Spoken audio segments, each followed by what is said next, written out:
Now, there's no way I would want to do this, but if I had to choose one focal length to shoot for the rest of my photography career, it would without a doubt be 35mm. And in this video, I want to explain exactly why and also share some tips with you guys for shooting with the 35mm focal length, especially when it comes to photographing people. In this video, I'm going to be talking about the full frame equivalent of 35mm. So if you've got a different sensor size camera, maybe you're running an APS-C, you might be looking at something like a 23mm for micro four thirds, 17mm, and so on. So do keep that in mind when I'm talking about lenses in this video. First of all, it's really important to realize that there are going to be differences between not just each individual photographer in terms of their style, but also when it comes to the priorities and the focuses of each individual photo shoot and also each individual photo. Say for example, we're shooting headshots of a real estate agent or a lawyer.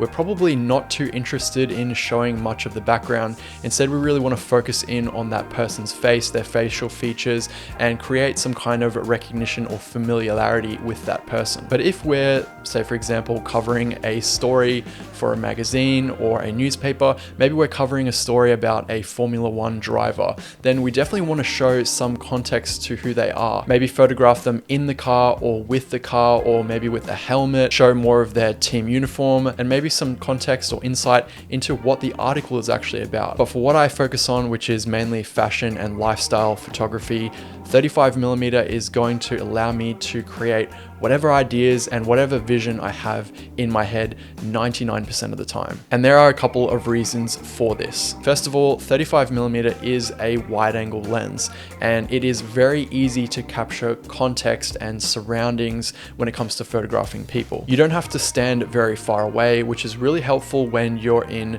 closer environments. Maybe you're shooting indoors and you can't back up far enough to get a full body shot with something like a 50mm lens. And even if you're outdoors, you don't have to back up 20 meters, which puts a lot of unnecessary distance between yourself and your subject, and then having to shout at them instructions. Working with a wide angle lens just gets you nice and close to your subject, which can be helpful. When it comes to close-ups, personally, I found that the 35mm lens does not create much distortion, even though it is technically a wide angle lens. As you approach focal lengths like 24 and 16, you're definitely going to approach more prominent distortion, which can lead to some facial features and some parts of the body being unnecessarily distorted. Now, I'm not saying that the 35mm doesn't have any of that perspective distortion. Like if you're super close to your subject, you are going to be getting some kind of perspective distortion, but because the 35mm is a little bit more zoomed in, you don't have to be quite as close. So the images do avoid most of that distortion. So for me, just using this one single focal length, I'm able to walk around, get different compositions from wides to close-ups, and it just allows me to be a more versatile photographer in general. Back when I used to shoot weddings, the 35mm was an absolute staple in my bag, and I would say that I took well over 70% of the images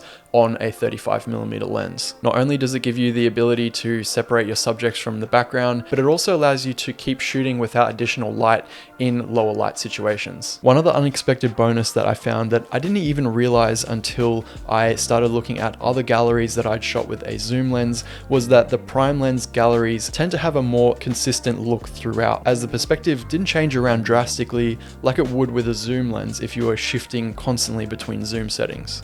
Even though our eyes have the ability to see a super wide field of view thanks to our peripheral vision, we can only really focus on one point at a time. And the perspective through which we experience the world has been compared to a lens of a focal length around 42 or 43mm. So a lot of people in the photography world do argue that lenses that are closer to this number in their focal length generally have a more normal or neutral look to them in terms of their perspective. And given that 35mm is quite close to that 42mm number, it's probably a good reason why 35mm images just seem easy to look at. My favorite lens recently has been this 55mm 2.8 Mamiya lens for my Mamiya 645. This is what it looks like mounted on the 645. Yes, it is a film camera, and yes, it's medium format, so it's actually bigger than a full frame sensor. So when you account for the size of the film negative, it's actually more like a 35mm lens in full frame terms, so it's a bit of a reverse crop factor. I've honestly taken some of my favorite photos on this lens in the last year. And as you can see from the images, both close-ups and wide-angle shots both look great. Prime lenses, as I mentioned earlier, generally have a wider maximum aperture,